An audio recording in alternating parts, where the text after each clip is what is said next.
fiction, science fiction, horror, fantasy, crime, LGBT, thriller. You have now entered the House of Mystery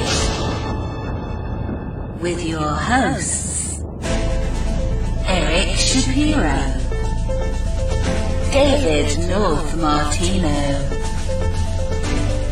John Copenhaver, and Al Warren. Heard on KCAA 106.5 FM Los Angeles, 102.3 FM Riverside, and 105.0 AM Palm Springs.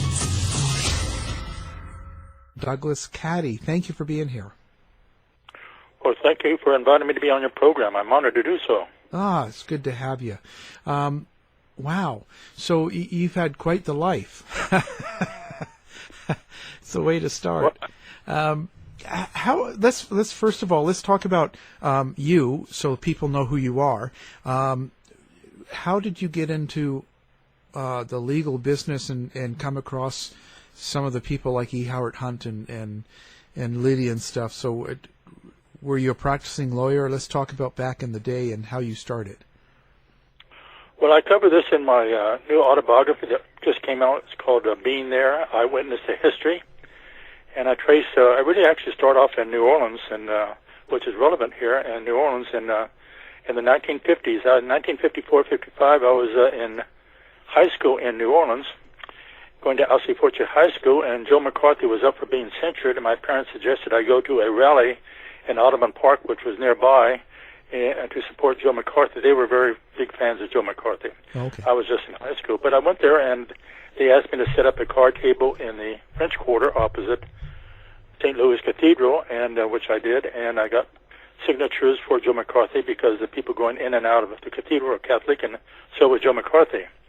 But as a result of that, the organizer of that rally, Ken Courtney, asked me to go to a meeting with Guy Banister. And Guy Banister was the assistant police superintendent of New Orleans at that time. This was 1954-55. And the discussion was Aaron Cohen Crime Commission. But and I worked with Guy Banister on that off and on, even though I was in high school. And at that time, Lee Harvey Oswald was going to high school in New Orleans. He was living on Exchange Place in New Orleans, and a 5-minute walk from Guy Banister. And as you know, the Kennedy assassination, Guy Banister was the handler of Lee Harvey Oswald in 1963 when Lee Harvey Oswald was in New Orleans, and the months just preceding his going to Dallas, where he became the alleged assassin. And I later became legal counsel to Howard Hunt in Watergate. But this was 1955, and none of us knew in 1955, we were within walking distance of each other, Lee Harvey Oswald, Guy Banister, and myself, that 8 years later, all of us would one way or another be connected with the Kennedy assassination. And this sort of leads into Watergate too, because I'll jump ahead and just disclose here at the beginning that the burglars who went into Watergate were team number one in the Kennedy assassination. They were the same people involved in both crimes. And as much as the Watergate break-in was investigated by the Senate Watergate Committee and the Watergate Special Counsel prosecutor, it never came out in those years that it was the same people involved in both crimes. And I had gone to law school at New York University in the 1960s.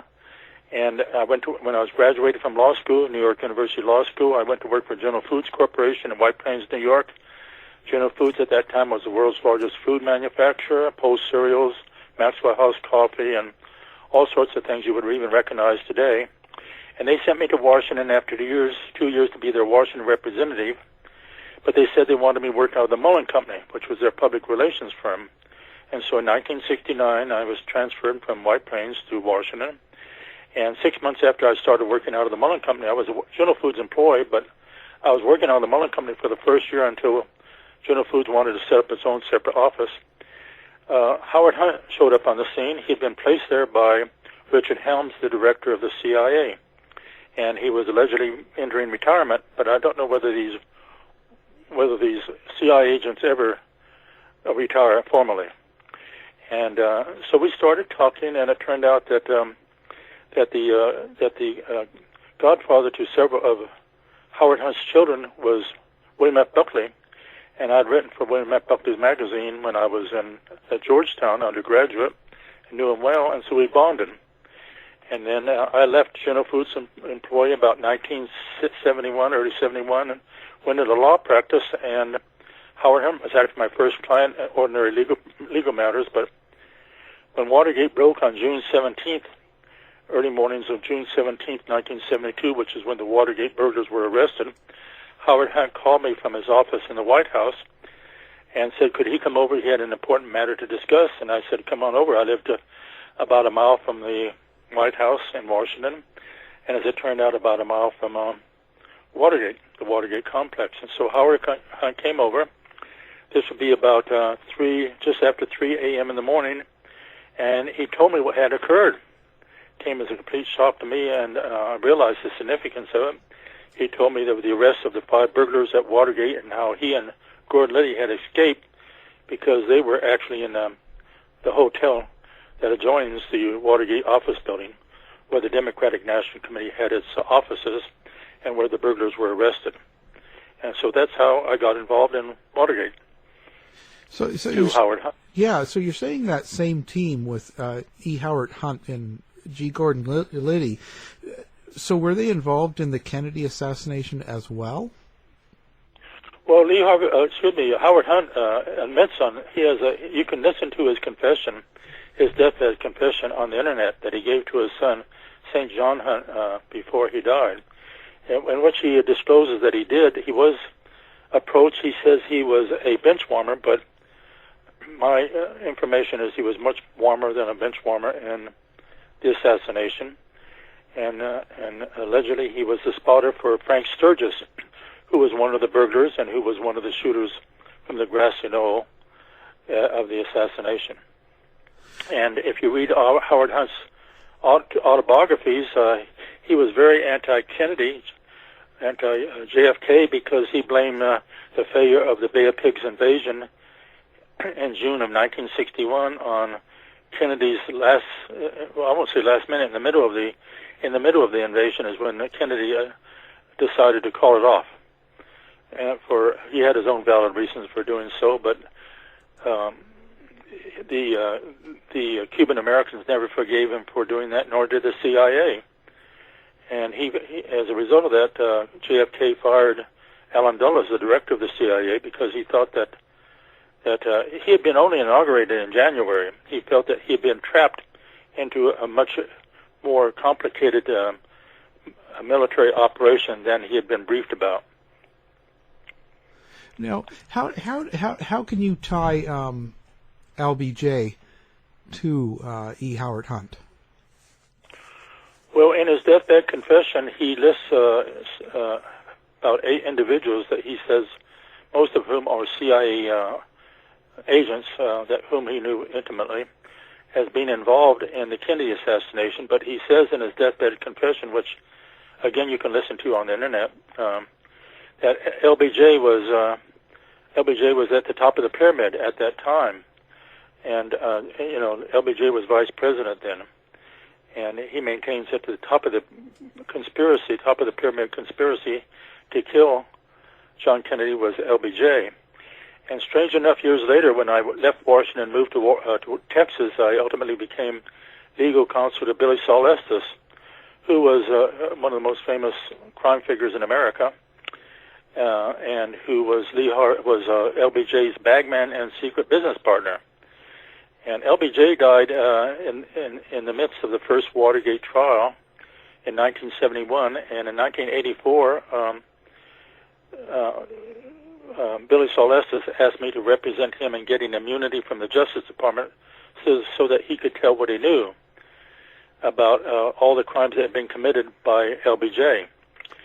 And as part of that, the Justice Department said they needed a letter of proffer indicating what he would disclose, and among those things that he disclosed was the role LBJ in the assassination of John Kennedy. He claimed there were 4 people that made decisions on a number of people that had to be killed. It was LBJ and Cliff Carter, his administrative assistant, and Mac Wallace, who was the stone killer, that LBJ kept on as an economist in the Department of Agriculture, essentially to do the bidding for the killing, and Billy Saul Estes.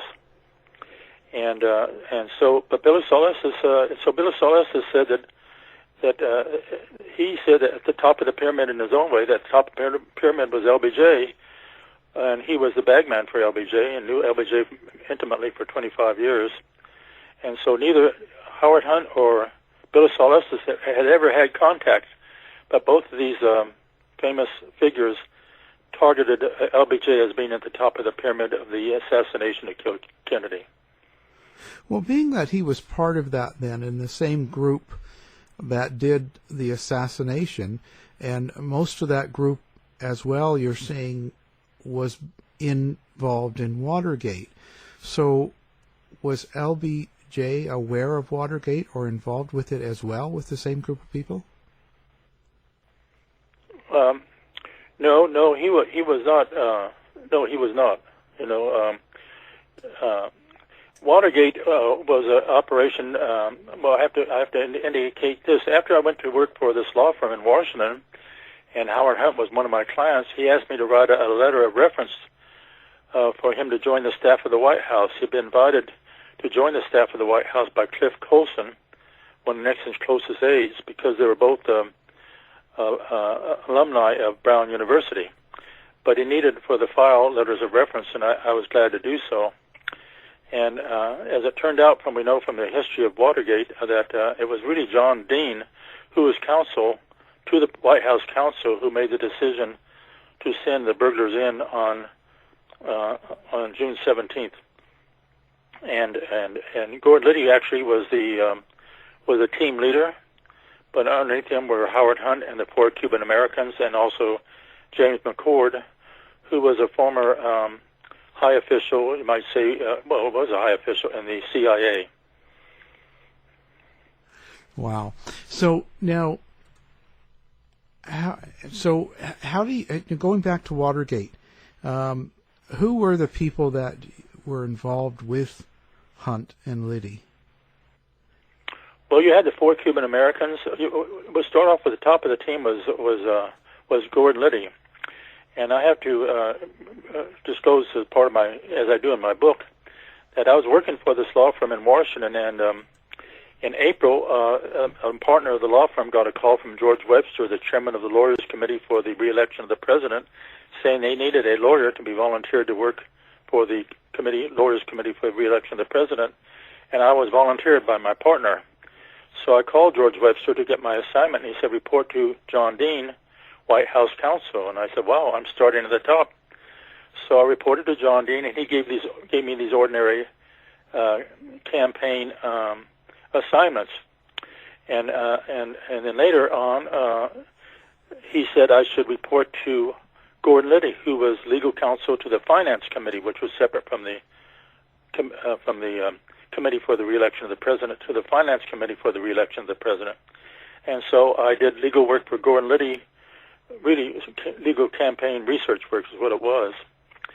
And so as it turned out that Gordon Liddy and Howard Hunt, we do know from the history of Watergate, had done a number of things before on behalf of the White House, covert activities before Watergate occurred and before the arrest took place and before the scandal took place. And I did not know that, but they were intimately involved in all sorts of things. But the decision to go back in on June 17th was John Dean's decision. And as I say, Gordon Liddy was a team leader, and underneath him was Howard Hunt with the 4 Cuban Americans, and then James McCord. And the 4 Cuban Americans and James McCord were arrested inside the offices of the Democratic National Committee. Howard Hunt and Gordon Liddy were in the hotel adjacent, and they escaped. The arresting officer was Carl Schaffler. He was a detective with the Washington, D.C. police, but actually he was on loan to them from military intelligence, from the Pentagon. and he had received inside information from a confidential informant named Robert Merritt, who learned of the break-in through his own resources, and so Carl Schaffler was sitting in an automobile just a block away from Watergate, waiting for the burglary to go down so that he could go in and arrest those individuals. Of course, the burglars were not aware that their plan had been blown, but it was essentially a setup by Carl Schaffler and by military intelligence to bring Nixon down, ultimately using Watergate to do so. And the CIA was also heavily involved in this.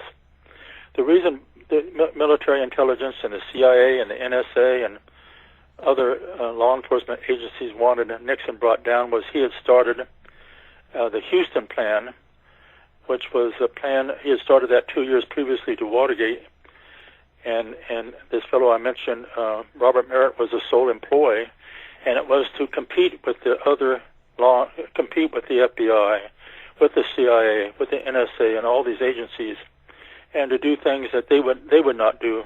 They would go much further on, and all these agencies were rather upset, to say the least, that Nixon had created the Houston plan and had it underway. John Dean was actually administering it from the White House, and so they felt that their bureaucratic prerogatives had been tread upon, maybe justifiably so. And so, in my opinion, Nixon was set up through Watergate to be brought down because of his sponsoring of the Houston plan, which competed with the CIA and the FBI and these agencies. So, with your dealings with E. Howard Hunt, and you knew him personally in that, first of all, who was he? Just mainly for the young listeners, as well as what did you think of him as a person? Well, Howard Hunt during World War II was originally he started out with the OSS, but his assignment was with Life magazine. That was his cover, and he covered the Pacific Theater. He covered General MacArthur personally, but his main client, you might say, was General MacArthur. That was what Life magazine was interested in. And after World War II ended, and Truman created the CIA under the National Security Act in 1947, Howard Hunt left the OSS and went into the CIA. He was one of the original employees of the CIA. And he became known by all the original founders of the CIA. And that's why Richard Helms, who was the director of the CIA, placed him in the Mullen Company. He was on first-name basis with all these individuals. And he had done a number of things for the CIA as a career agent. Among them, much of the activity took place in Latin America, fighting the inroads of communism in Latin and South America, and he has quite a history. And Nixon alludes to this in the Oval Office tapes because he says underneath that scab of Howard Hunt is a lot to be told. He didn't go any further in the Oval Office tapes to say what could be told, but he did indicate that Howard Hunt was the keeper of many, many secrets. And so his whole history had really been, he was a graduate of Brown University, his whole history had really been in covert activities for our intelligence agencies. Ultimately, he and Gordon Liddy were, they went to prison for what occurred in Watergate. Howard Hunt's wife, Dorothy, was, the break-in took place in June 1972, and Howard Hunt's wife, Dorothy, was killed in a plane crash in December of 1972, a month before the first Watergate trial. And I'm one of those who believe that it was not, it was a commercial plane that went down at the Midway Airport in Chicago in December of 1972, but I believe it was not a natural death. And I encourage those listening to this program to listen to an interview between Howard Hunt and Chuck Colson, his sponsor in the White House. You can listen to it on the internet. Just put in Howard Hunt's telephone conversation with Chuck Colson, which took place in November of 1972, 2 weeks after the election. in which Howard Hunt essentially said to Chuck Colson, everybody's going to go to prison, and we want our hush money, we want our families taken care of, and if this money, hush money, is not forthcoming, well, the whole world will know what took place. He made an overt threat, and you can listen to it to Chuck Colson to blow the whistle on what Watergate was all about. And I think and I believe the payoff, not the payoff, but what happened as a result of that was Dorothy being killed the next month. And Howard Hunt did call his 4 children together right afterwards and said, I'm going to plead guilty at the upcoming trial in January, because if I don't, I'm afraid you're going to be killed next. And so he did plead guilty in January of 1973 in Watergate, and the 4 Cuban Americans followed him. That just left James McCord and Gordon Liddy to stand trial. And I did testify at that trial. I testified as a witness for the prosecution involuntarily and as a voluntary witness for the 2 defendants. So what did you think of Howard Hunt as a person? Well, if he were here talking on the phone right now, you would be charmed by him, because he was a wonderful conversationalist. He was from the old school. His manners and courtesy were just fabulous, you might say. I mean, he couldn't be more courteous to people, and his conversation showed that. And he was a true gentleman. But beneath that was all the things that he had done. In other words, Howard Hunt and Dorothy were my 2 closest friends in Washington in the years leading up to Watergate. But at no time did he ever give me any indication that he had been involved in the assassination of John Kennedy. He being a professional, kept this to his breast, and kept many of his secrets to his breast. Though we did have some conversations about things. He was almost any conversation I had with Howard Hunt eventually came back to the Bay of Pigs invasion of Cuba, which took place in June of 1961, 5 to 6 months after JFK was inaugurated. It had actually been set up under Eisenhower and Nixon as vice president. He inherited from them, and it just went awry for a number of reasons. But Howard Hunt was an extremely bright and dedicated patriot, and he probably did a number of things for our country that probably would never be disclosed, because the CIA would never disclose those. So are you like pro CIA? Do you believe the CIA is out there to protect Americans, protect the way of life, and to do good? Or do you think that there's something more sinister about the operation? Well, I think overall it does good and wants to do good, but there's a large rogue element in it. It's always been in. I'm talking about large, extremely large, maybe approaching 40%, with 60% being good. And it's a rogue element that we have to worry about, that is involved in all sorts of things, including the Kennedy assassination, including bringing Nixon down, and including the mass killings of peasants and poor people in these Latin American countries, so that corporations such as United Fruit Company and General Foods and so forth could have their plantations down there to reap their crops and get their money from their crops in selling their products. And so it's a very complicated, very complicated organization. I will disclose that for the last several years I've been working with James Rothstein, a retired NYPD detective, and he was a very famous detective in the New York Police Department. And one of the things he discovered was a safe house.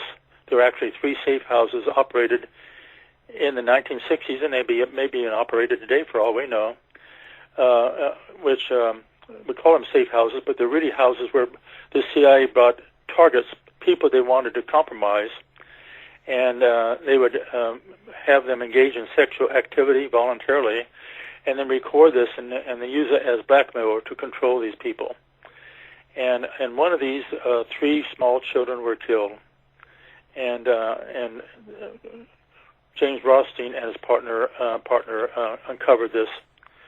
And the children were buried on a farm in Connecticut.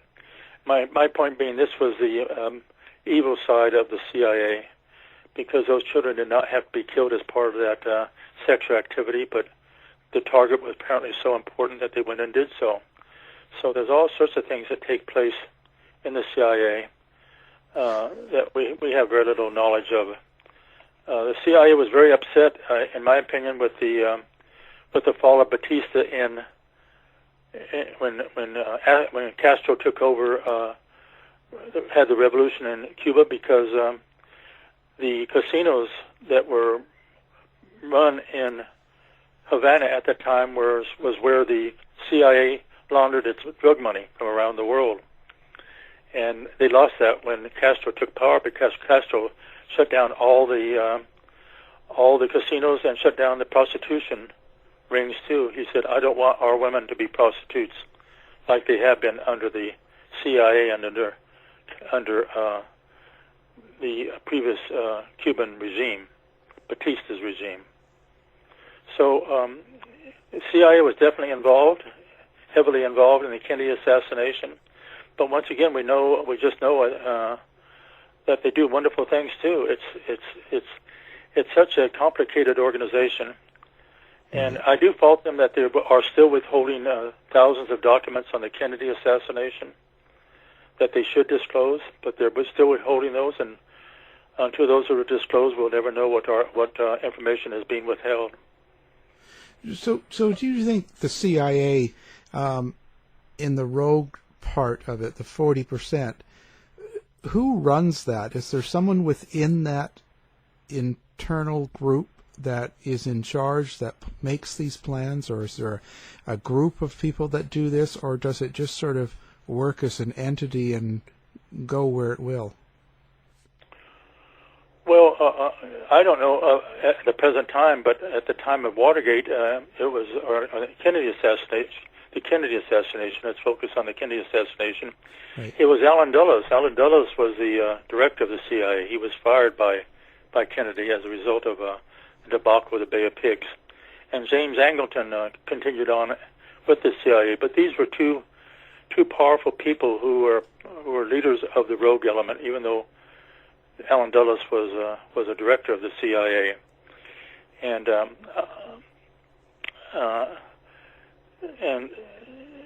I'm of the opinion, I have a minority opinion on the Kennedy assassination, which only a few people believe in. One of them being Jim Mars, and the other being Lyndon Moulton Howe and myself. And we believe that there is a government above the government. At the time of the Kennedy assassination, Allen Dulles was head of it. But this is an organization that was founded at the time of the when Truman founded the CIA. He created Majestic 12, which was composed of 12 prominent academic and military people to study the possibility that the Earth was being visited by aliens from outer space, from another dimension, or UFOs, or whatever you want to call it. And JFK was well aware of this. He had been briefed very thoroughly about this, and he was killed. And Howard Hunt told me he was killed. I had dinner with Howard Hunt just before Howard Hunt went into prison in 1975 for Watergate. We had dinner. I had only seen him the night of the break-in when he came to my apartment. I had only seen him at Dorothy's funeral. And then I saw him at that dinner in 1971 because I had been pulled before the grand jury early on investigating Watergate. I could no longer have conversations with him. Or I could, but they would have to be disclosed, perhaps.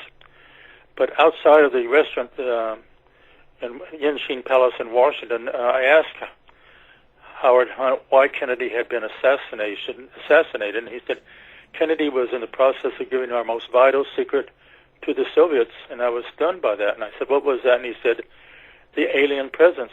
And with that, he shook my hand and walked away. And Kennedy actually was engaged at that time to work to build bridges with Khrushchev. He wanted to. He proposed at a speech before the United Nations that outer space, that landing on the moon and outer space be explored in a joint mission between the Soviet Union and the United States.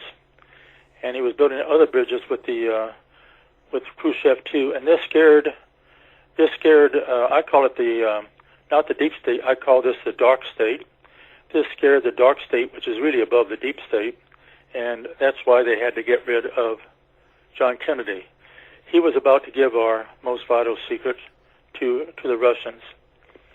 And also at the time when Kennedy was president, as you remember, this was a time when the Pentagon was giving, to Colonel Philip Corso, was giving materials that had been recovered from these UFO crashes and actually been given us by certain elements of the alien presence, giving these to corporations to back engineer.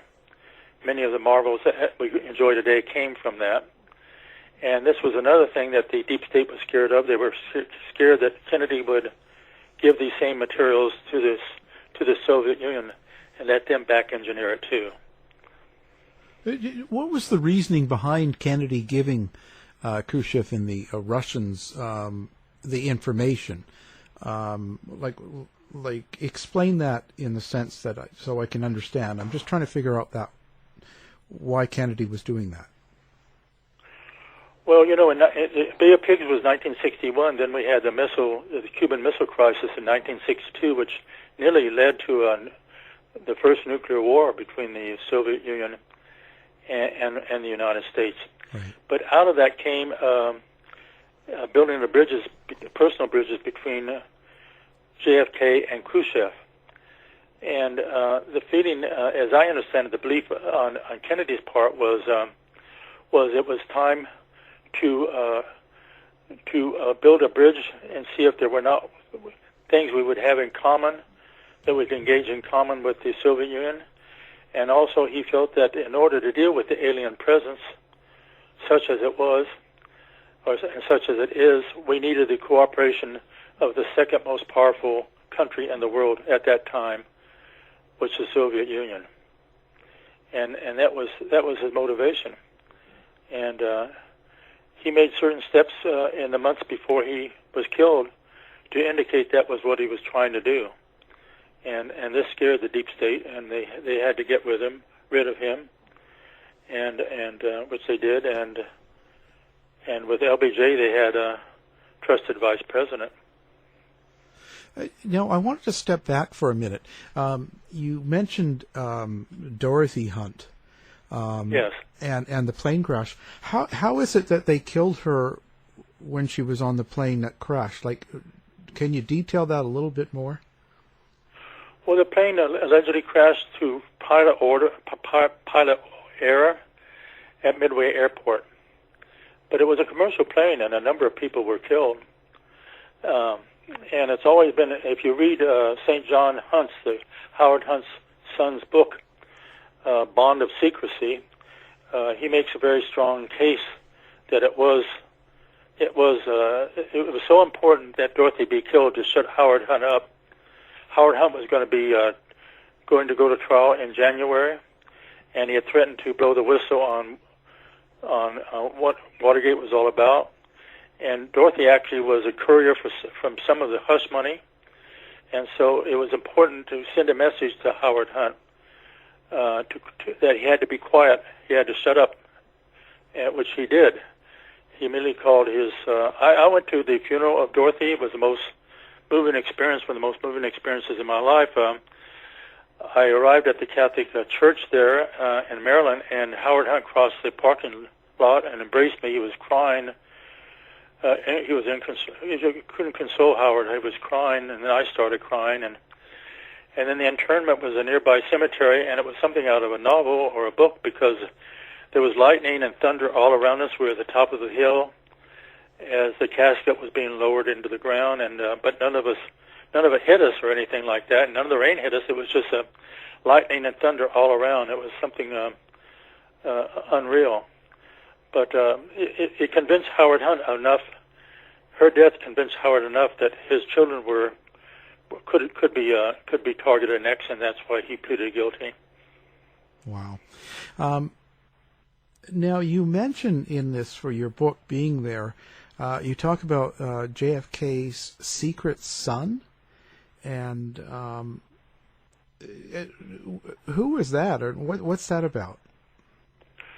Well, I'm active on the Education Forum, the JFK Assassination topic on the Education Forum, which, if you're interested in the JFK assassination, you can read whatever's put online. Usually a dozen things each day are put online by the members. Or if you really are a scholar in the Kennedy assassination, you can join the forum itself and put information on there that you have. But out of that came my knowledge of a great deal of this information about the alien presence and the Kennedy assassination. And what was the latter part of your question there? About the JFK's secret son. Oh yeah, and out of that, I was contacted by Jack Worthington. His name is Jack Worthington, who had followed me for years on the Education Forum, and he asked me to represent him. He presented to me credible evidence that he was the secret son of JFK. He actually was from Houston, which is where I'm from at the present time. I've lived in Houston since 1979, and his family lived here. He grew up here, and so when he presented me this credible evidence, I said, "Well, I don't think I have the power to do what you want to do. We need an ally." And so I wrote a letter to Vanity Fair magazine, and Vanity Fair responded immediately, saying they would like to meet me and Jack Worthington. And the meeting was set up in New York City at Vanity Fair's office, and the meeting did take place. But Jack Worthington did not go to the original meeting. Instead, he sent his trusted associate, who was Sharon Bush. Sharon Bush was the former wife of Neil Bush, of one of the sons of George H.W. Bush, and so. Jack Worthington knew her personally, and he asked her to be his personal representative. And as a result of this meeting at Vanity Fair, they published an article about Jack Worthington, which anyone can read online. And you just put Jack Worthington and Vanity Fair magazine, and the article will come up with pictures of Jack Worthington and so forth. I met Jack Worthington for the first time in the Harvard Club in New York City. When he crossed the lobby of the Harvard Club, chills went down my back because it felt like JFK was walking right towards me. It was such a close resemblance. But ultimately, Jack got cold feet on going forward and giving all the information he knew to Vanity Fair, because he came to the belief that he would be assassinated, as had so many members of the Kennedy family. It was Joe Kennedy Jr., who went down on a plane in World War II, and Jack Kennedy, and then Bobby Kennedy, and Jack and Jack Jr., who went down in the plane crash off Massachusetts, and an attempt was made on Ted Kennedy. And so he felt that if he went through this whole thing and actually proved that he was the legitimate and he was the son of JFK, that he would be targeted. And so he sort of withdrew from the whole, and this is sort of disclosed in the article in Vanity Fair magazine. Yeah. I wanted to ask about yourself there. What do you think, what kind of impact did McCarthy have on you, like being part of that and working there at the beginning when you were young? Did you think it had some sort of influence? No, I was reflecting the beliefs of my parents, who were very conservative, very Republican, and very anti-communist. Of course, everybody was anti-communist in those days. Joe McCarthy was a very popular figure. Even after his censure, he has become so controversial that nobody will speak up on his behalf today. Even though there have been disclosures of major spies being uncovered both in the FBI and the CIA since then. But it was really a passive. I mean, I did this while I was in high school, and then I immediately thereafter left to go to college. I went to the School of Foreign Service at Georgetown University, and so my whole interest or my whole life changed because I became a college student studying to be a diplomat. And so the Joe McCarthy episode was actually a minor element in my life, but it did serve to get me started in what I describe in my life. I went through so many events, historic events, all of which I just walked into, none of which I sought out. Right. Much like I described, I got this phone call from Howard Hunt from the White House office in the early hours of June 17, 1972, when he said he wanted to come to talk to me about something, and it turned out to be Watergate. That's sort of how my life has always been. Things just happen. And so I'm asked today what my future plans are, and I say I'm just a piece on a chessboard, and I just wait and see what happens.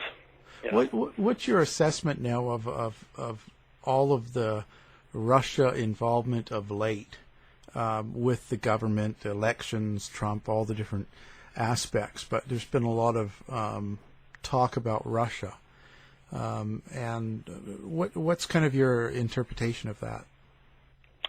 Well, I've actually given information both to FBI Director Comey before he was fired and to Special Counsel Mueller on the Russian connection to our election. And I did this and you can read this online on the Education Forum.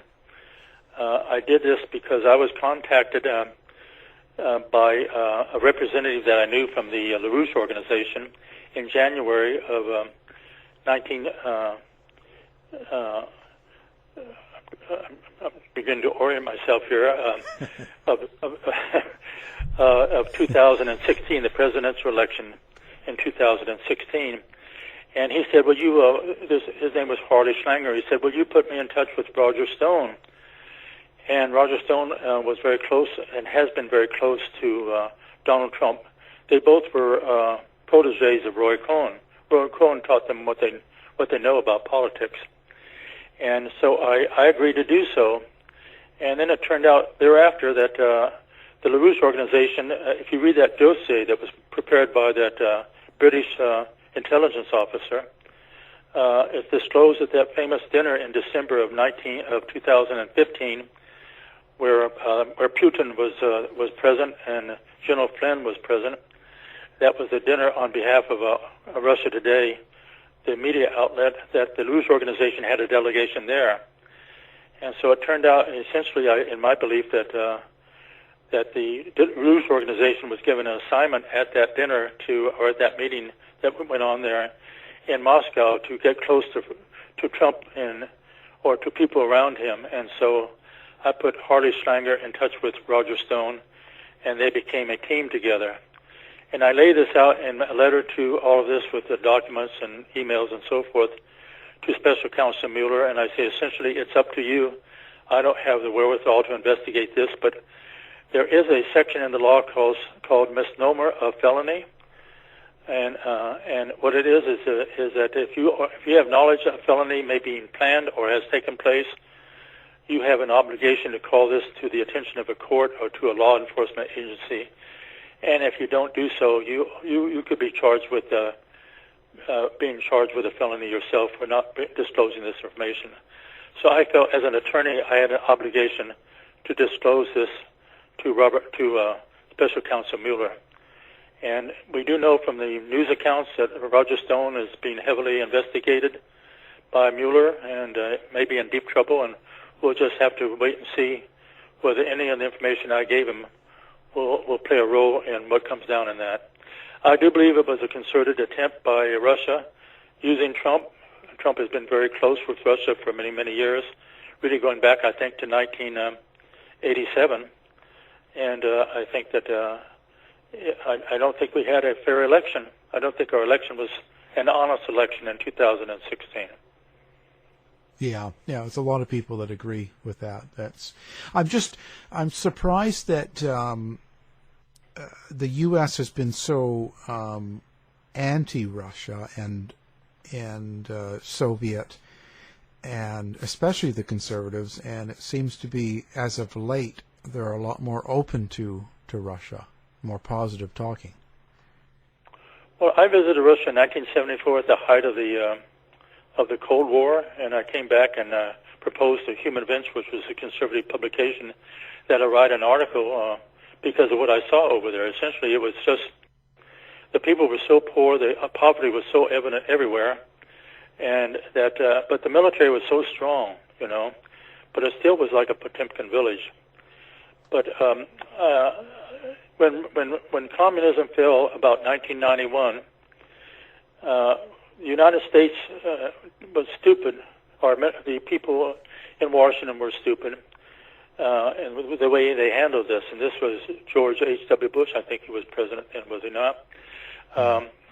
And instead of what they did with Japan after World War II, when General MacArthur was there, they reconstructed the society and made it a democracy. All we did was to go into Russia and try to steal their resources. I know this from people who were asked to do that. And so the emergence of Putin had to take place sooner or later, because we were stealing everything right and left from Russia after the Soviet Union collapsed.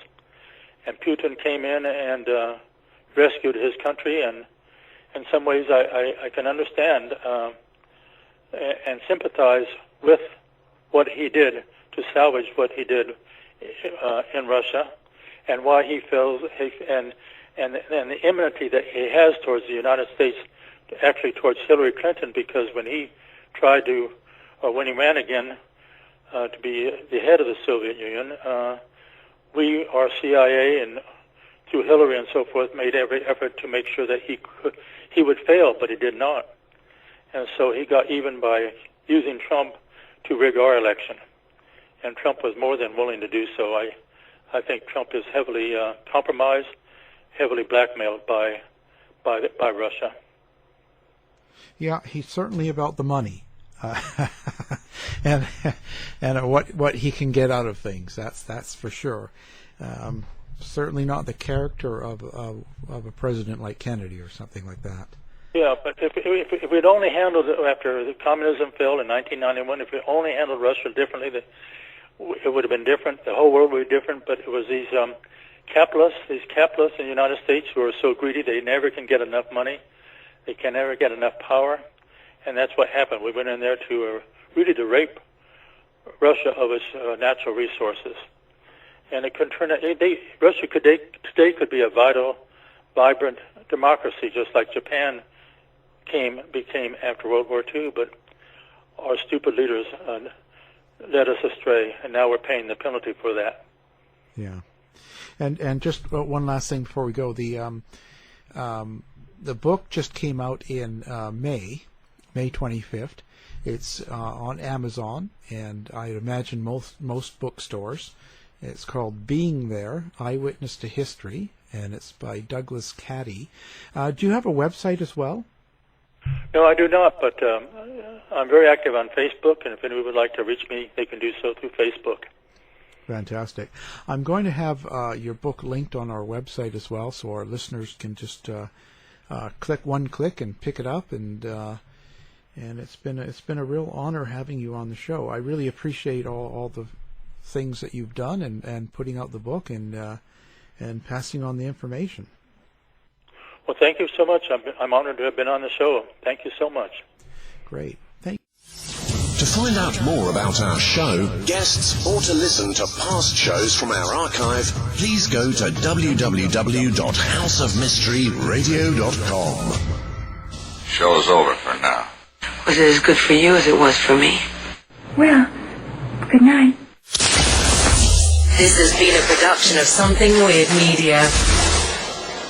I'll be back.